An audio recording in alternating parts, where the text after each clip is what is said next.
Hello नमस्कार, मैं ब्रजेश कुमार जी इस ट्यूटोरियल में आपका स्वागत करता हूं। तो आज हम लोग 66 बीपीएससी प्रीलिम्स के स्ट्रेटजी के बारे में जानेंगे। जैसा कि आपको पता है, बीपीएससी ने कैलेंडर जारी किया था जिसमें सितंबर अक्टूबर में 67 बीपीएससी प्रीलिम्स का एग्जाम होना था, लेकिन कोविड की वजह से हो सकता है 2-3 महीने एक्सटेंड हो जाए।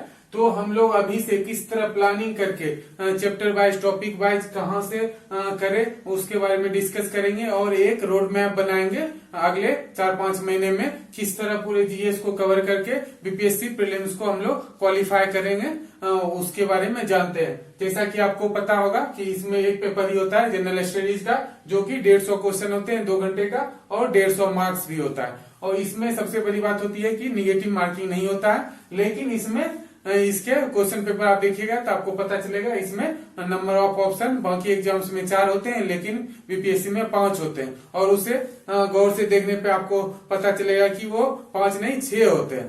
तो A B C D E करता है, ई में नन ऑफ द एबव या ऑल ऑफ द एबव दोनों स्लैश करके दिया रहता है। तो इस तरह बीपीएससी में ऑप्शंस की संख्या ज्यादा रहता है, जो कि एक कंफ्यूजन का कम करता है, लेकिन बराबर उससे ज्यादा से ज्यादा मॉक पेपर लगा के आप उसको कंट्रोल कर सकते हैं। तो आइए अब जानते हैं जनरल स्टडीज पेपर में क्या क्या टॉपिक्स होते हैं और उसमें क्या क्या पूछे जाते हैं उस टॉपिक्स में, और उसका सोर्स क्या है, कहां से हमें पढ़ना चाहिए। तो सबसे ज्यादा इंपॉर्टेंस किसी भी स्टेट पीसीएस या यूपीएससी एग्जाम के लिए करंट अफेयर्स, जो कि एक मेजर उसका रोल होता है, जिसमें 25 से 30 या 35 क्वेश्चन दिया जाते हैं। इसमें जो भी नंबर ऑफ क्वेश्चन होंगे वो प्रीवियस ईयर पेपर का एक ट्रेंड को एनालिसिस करते हुए एक ऑन एन एवरेज लिया गया है। लेकिन ऐसा कुछ फिक्स नहीं होता है कि इस टॉपिक से इतने क्वेश्चन आएंगे। हो सकता है अगली बार साइंस से 30-32 ना आके 35-40 भी आ जाए या 5-10 कम हो जाए, लेकिन ऑन एन एवरेज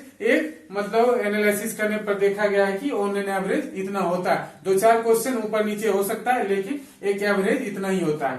तो उसी अनुसार जिस तरह नंबर ऑफ क्वेश्चन होते हैं उसी वेटेज के अनुसार उसमें एस्पिरेंट्स को उतना टाइम देना चाहिए था। तो करंट अफेयर्स इसमें ठीक ठाक पोर्शन होता है, 25 से 30 क्वेश्चन इससे आते हैं। तो इसमें जैसे क्या आते हैं, तो नेशनल इवेंट्स, इंटरनेशनल इवेंट्स या न्यूज, फिर गवर्नमेंट स्कीम्स, कुछ पर्सन इन न्यूज जो अभी जैसे हाल ही में जिनका निधन हो गया, या कुछ अवार्ड्स मिला, या कोई बुक उनका पब्लिश हुआ है, या कोई स्पोर्ट पर्सन से रिलेटेड, तो इस तरह पर्सन इन न्यूज। तो इस तरह इन सब चीजों से क्वेश्चन बनते हैं। इसके लिए आप रेगुलर न्यूज़पेपर पढ़ सकते हैं, कुछ न्यूज़पेपर एनालिसिस जो कि हमारे चैनल पे डाला जाता है, YouTube video daily newspaper analysis, उसको देख सकते हैं। मंथली एक न्यूज मैगजीन फॉलो कर सकते हैं, और लास्ट में एक प्रीलिम से 1 महीने पहले एक एनुअल एडिशन आता है किसी न किसी पब्लिकेशन का, घटना चक्र हो गया या स्पर्धा हो गया, या और भी कोई इम्पोर्टेंट कोई पब्लिकेशन जो का आप करंट अफेयर्स मैगजीन पढ़ सकते हैं। तो वहां से आपका ये एसपीडी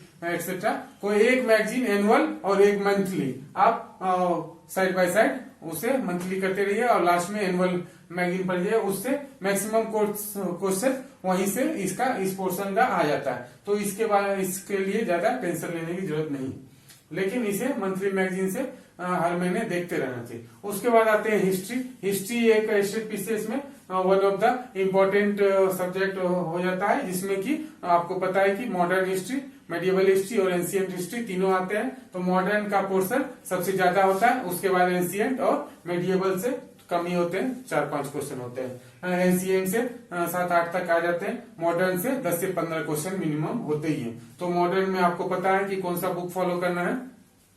आप स्पेक्ट्रम राजीव अहिर की फॉलो कर सकते हैं, या विपिन चंद्रा की पढ़ सकते हैं, या कोई भी एक अच्छी बुक जो कि आप फॉलो कर रहे हो तो उससे कर सकते हैं। अगर आप अभी तक आपने मॉडर्न हिस्ट्री का कोई भी बुक नहीं पढ़ा तो स्पेक्ट्रम की राजीव अहिर की बुक अच्छी है, वो आप ले सकते हैं। तो इस तरह हमने हिस्ट्री में देख लिया इसका सोर्स क्या होना चाहिए और कितने नंबर ऑफ क्वेश्चन आते हैं।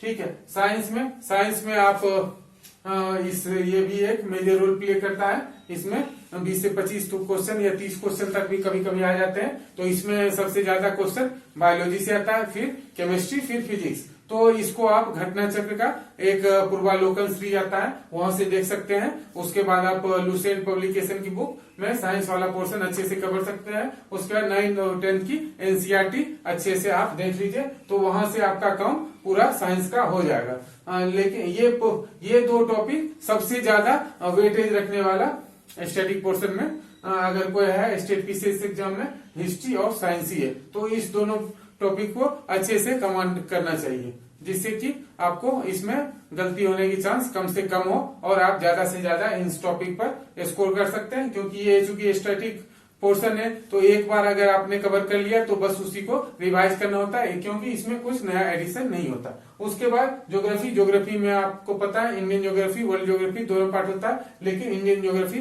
ज्यादा इंपॉर्टेंट होता है, जिसे कि आप एनसीईआरटी 11th और 12th की इंडियन ज्योग्राफी और एक और वर्ल्ड ज्योग्राफी आती है उसको एनसीईआरटी से कवर कर सकते हैं, वो मोर देन इनफ है। और मैप आपको अच्छे से थोड़ा कवर करना पड़ेगा। मैप पर हम अपना अभी डेली वीडियो मैप पर डाल रहे हैं, उसको आप अच्छे से देखिए और एटलस से एक बार रूम में एक वर्ल्ड मैप लगा लीजिए, उसको रेगुलर देखिए, वहां से आपका काम बन जाएगा। तो इस तरह आप ज्योग्राफी कर सकते हैं। उसके बाद पॉलिटी आप लक्ष्मीकांत की बुक से कॉन्स्टिट्यूशन पूरा और गवर्नेंस वाला पार्ट आप कर सकते हैं। और हमारे चैनल पे पॉलिटी का लेक्चर भी अभी चल रहा है, तो आप उसको रेफर कर सकते हैं। इकोनॉमी में ज्यादातर करंट का ही पोर्शन रहता है, जो कि आप मैगजीन और न्यूज़पेपर से कवर कर सकते हैं। और कुछ बेसिक्स के लिए आपको 11th में इंडियन इकोनॉमी की बुक आती है, वहां से आपको कवर करना पड़ेगा। मैथ्स में टोटल 10 क्वेश्चन आते हैं हर बार, ये फिक्स होता है कि मैथ्स में 10 क्वेश्चन अर्थमेटिक से आते ही आते हैं। इसके लिए आप कोई भी एक बेसिक बुक आर.एस. अग्रवाल या कोई भी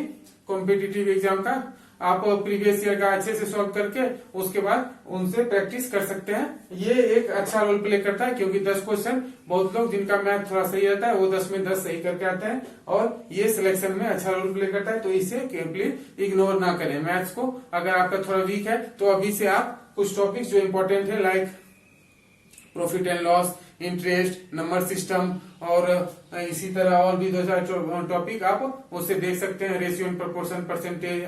तो ये सब आप इन टॉपिक को थोड़ा सा अच्छे से कर ले टाइम एंड वर्क, तो आपको इसमें फायदा, मतलब 10 में 10 क्वेश्चन आप